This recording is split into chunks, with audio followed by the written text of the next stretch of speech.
Hi everyone, this is Sam, NFT Statistics with your Proof Daily NFT Countdown. The charts, pictures, stories that matter most. 5 stories for you today. The first is that Azuki launches Hilumia. They did this on a Spaces. People knew something was coming as part of their 1-year anniversary, and this is what we got. What is Hilumia? It's an anime-style map of a bit of a metaverse with different stores, locations kind of scattered throughout. Each of those locations has a brand that they built, and then if you click into them, you get a bunch of descriptions. So there's Love Island, where winners will at some point be selected.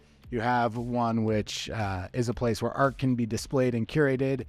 I think that this is basically Azuki laying out a bit of a universe for holders to interact. It's also a bit of a roadmap for things that they're going to build. A lot of the users, responded positively, said they think this is really exciting, really interesting.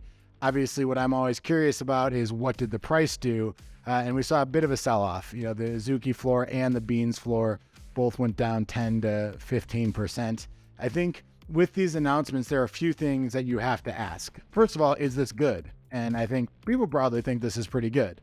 The second, and more important for price, is does it meet expectations? And the floor for Azuki had gone from something like 13 to 16, even up to 17. So there's a lot of anticipation for something.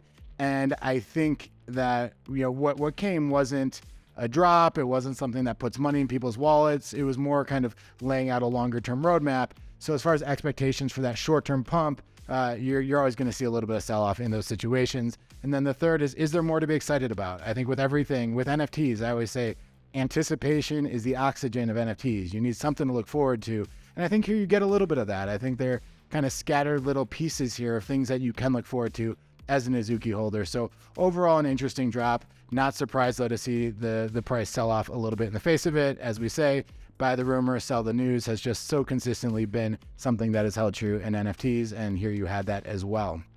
Number 2, 6529 gradient sales. What are 6529 gradients?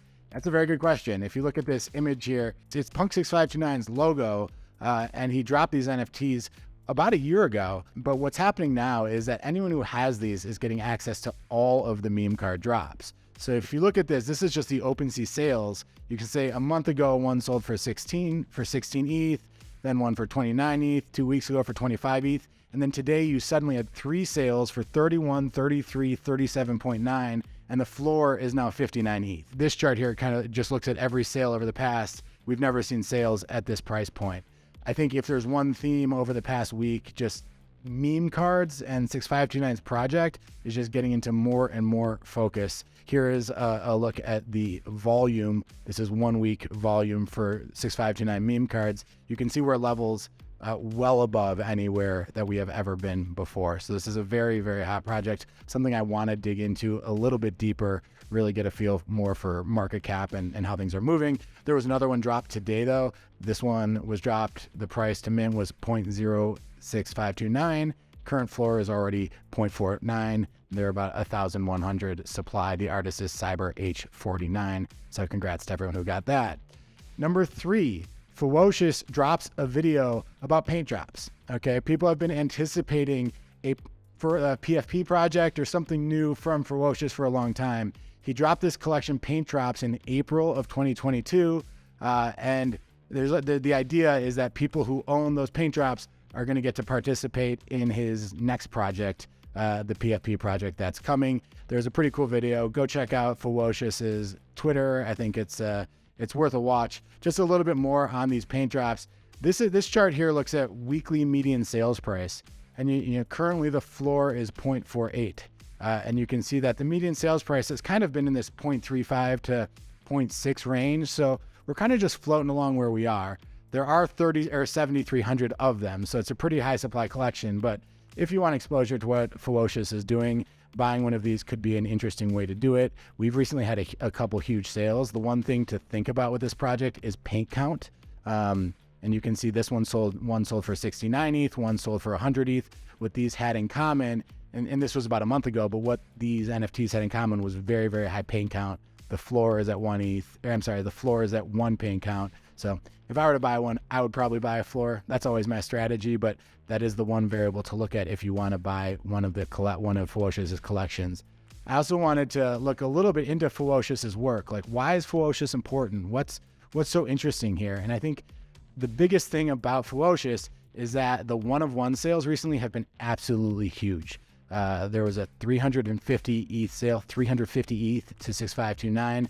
This piece on the left, this piece on the right sold for 231 ETH. So the one-of-ones have, Fewocious is really one of the top artists in this space. The other side of it, though, is that Fewocious does have a lot of supply. There are a lot of projects that Fewocious has launched. The Fewocious collection has 1,723 supply, with floors at 1.33, 1.59, about 2.369. So there are other ways that you can get access to Fewocious art. Here's a partnership with Artifact, where the floor is 1.29, and there are another 907 items. So interesting artist to track. I'm going to be tracking it. Maybe I'll go get one of the paint traps. I don't own one at this time, but that's that. Fourth story, two big sales of the day that I want to talk about. The first one hits very close to home.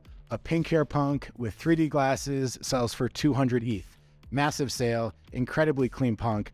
I put this chart here, which I thought was kind of interesting. The 3D glasses floor has been around 150. The pink hair floor has been around 120, but you combine them into this really clean, kind of cool punk that combines a bunch of traits, and you had a 200 ETH sale. So very cool to see that go through. Clean has value. This is something a few traders always say, which is separate from the traits themselves. The second trade to talk about is this Ape MFers sale, sold for 26.9 ETH. The MFers floor, over the past few months has been pretty consistent in this 1 to 1.5 ETH range. But this ape, just like punks, it's aliens, then apes, then zombies, then people. So the ape is the second tier, but cool to see this sale for 26.9.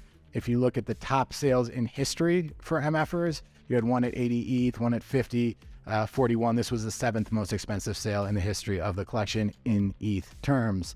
And the last theme for today, I think that we're starting to see markets take at least a bit of a breather. We had a really huge bull run for 2 to 3 weeks in most of the indices I track. We'll see that here. This one here is the large cap index that I track. Mainly apes, punks, Azukis, doodles, clones, a bunch of those collections. And you can see we really rallied for a while, but the past few days, both with the Bored Ape announcement as well as the Azuki announcement, we have fallen a fair bit. This is a mid-cap index, which tracks like Pudgy Penguins, Sappy Seals, MFers, crypto dick butts, a lot of the stuff that's kind of in that tier. And the rally in a lot of these projects was out of control. It was really incredible, but we're starting to see that pull back a little bit. And then the last thing is Art Block's daily volume. It's also pretty low. The three-day average for ETH is quite low over the past few days. So, we had a huge run for a few weeks going into this week. I think this week we're seeing a breather, the momentum fading a little bit. Curious to see how it plays out. Where do you think we're going? Do you think this market's going to keep rallying? Do you think kind of this sell-off is something that we should anticipate sticking around for a little bit longer? Curious your thoughts. Leave them in the comments. Thanks again for tuning in. We'll be back after the weekend with another 3 to 5 stories every weekday.